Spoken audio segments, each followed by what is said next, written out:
खाना क्यों नहीं खा रहे आप? पापा आएंगे तो खाएंगे। पापा के साथ कब खाए थे आप? परसों। तो किस लिए नहीं खा रहे हैं? पापा के बिना हम नहीं रहते हैं।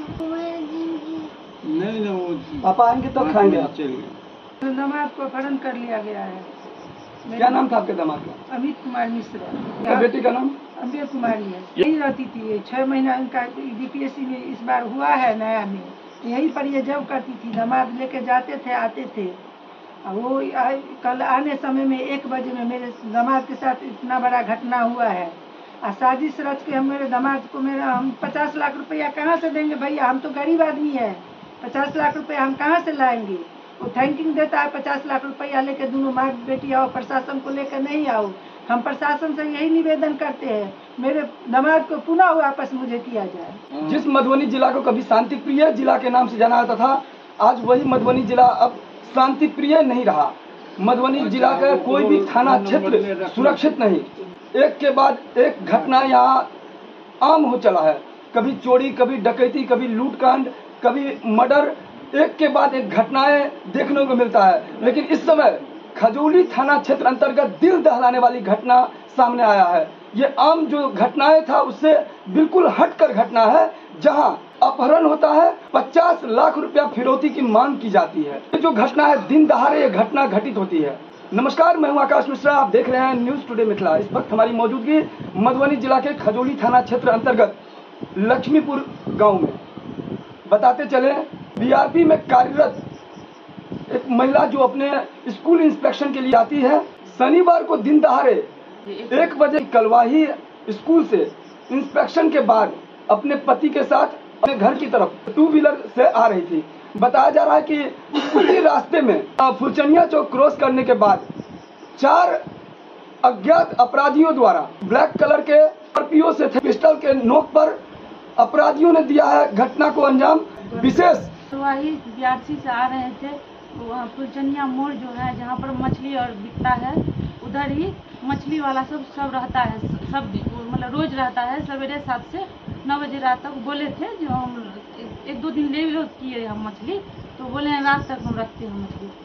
तो वहाँ से हम मतलब उधर से ही रोड की तरफ निकले, तो थोड़ा देर और आगे आए तो वहाँ पर खाली जगह, सुनसान जगह था। वहाँ पर मेरे हस्बैंड को आगे से गाड़ी, एक तो ब्लैक कलर का स्कॉर्पियो आया, उसमें से 4 लड़का निकला और मेरे हस्बैंड को गन दिखा के खींचा।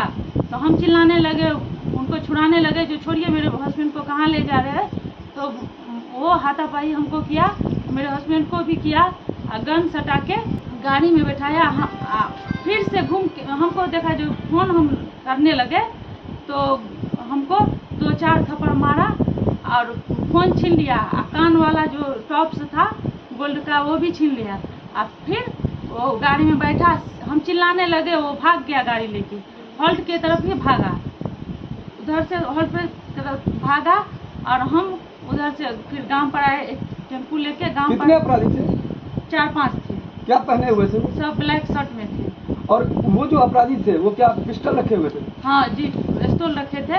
मेरे पति को भी दिखाए, आज पति को तो अंदर बैठा दिए। उसके बाद हमको पहले तो मार पीट किए, जब हम पति को छुड़ाने लगे तो हमको मार पीट किए। और उसके बाद पति को तो बिठा लिया, उसके बाद फोन हम करने लगे तो आके फिर से आके गन लेके हमको पकड़ के 2-4 थप्पड़ मारा और फोन छीन लिया। फिर से गाड़ी में जाके बैठ के वो 4 अज्ञात व्यक्ति हॉल्ट की तरफ ही गया। लेकिन देखने में कैसा लग रहा था? सब गोरा लड़का सब था, सब ब्लैक शर्ट में था, जैसे सब मूड में था जो इनको उठाएंगे हम भागेंगे, वैसे ही था। हम तो चिल्लाने लगे, लेकिन हमको 2-4 थप्पड़ मुंह में भी मारा और खून छीन लिया। उनको लेके तो चले गए। इस तरह का जो अपहरण का साजिश रचा गया था, क्यों ऐसा? आपको क्या लग रहा है, इसके पीछे क्या वजह लग रहा है? इसके पीछे वजह है जो मेरे पति के 2-4 लड़का, उसको हम नाम दिए, वही दुश्मनी है जो मेरे पति के साथ बीएड कॉलेज में पढ़ते थे। उसी समय में कुछ झगड़ा हुआ था, तो हमको पता, तो बोले थे जो हमको झगड़ा हो गया है, लेकिन बार बार थ्रेट करता रहता है जो मार देंगे, उठा लेंगे। तो हम नॉर्मली समझते थे, हमको क्या पता जो हमको ये करेंगे, लेकिन आज तो वो कर दिखाया। तो न्याय चाहिए, मेरे पति को वापस सुरक्षित घर पहुंचा दीजिए सर। हम पर मेहरबानी कीजिए जो मेरे पति घर वापस पहुँचे। मेरा बच्चा नहीं खा रहा है, हम लाचार हो गए हैं। मेरा बच्चा दोनों एक गांव में है, एक यहाँ पर है। मेरा बच्चा पानी भी नहीं पी रहा है। हम उनको देखें कि बच्चे को देखें कि क्या करेंगे हम। तो मेरे बच्चे का पिता लौटा दीजिए, नहीं तो उसका पिता का साया हट जाएगा तो हम कुछ नहीं कर पाएंगे अकेले। घर परिवार के सभी लोग सिर्फ एक ही मांग कर रहे हैं। माँ बोल रही है मेरी दामाद को वापस ला दीजिए, उनका जो पत्नी है वो कह रहे हैं कि मेरे पति को वापस ला दीजिए, छोटा बच्चा है बोल रहे हैं मेरे पापा को वापस ला दीजिए। जिला प्रशासन को इस पर त्वरित कार्रवाई करने की आवश्यकता है। जिस तरह से अपराधी निरंतर बेखौफ होते जा रहे हैं, कहीं न कहीं लगाम कसने की जरूरत है। जिस तरह से बार बार इस तरह का घटना मधुबनी जिला में आए दिन घट रहा है, एक के बाद एक अपराध होने के बाद अपराध की संख्या में निरंतर हो रही है बढ़ोतरी। इस वीडियो को ज्यादा से ज्यादा शेयर करें और अगर इस चैनल पे नए हैं तो चैनल को सब्सक्राइब कीजिए। आप देख रहे हैं न्यूज़ टुडे मिथिला, आकाश मिश्रा के साथ।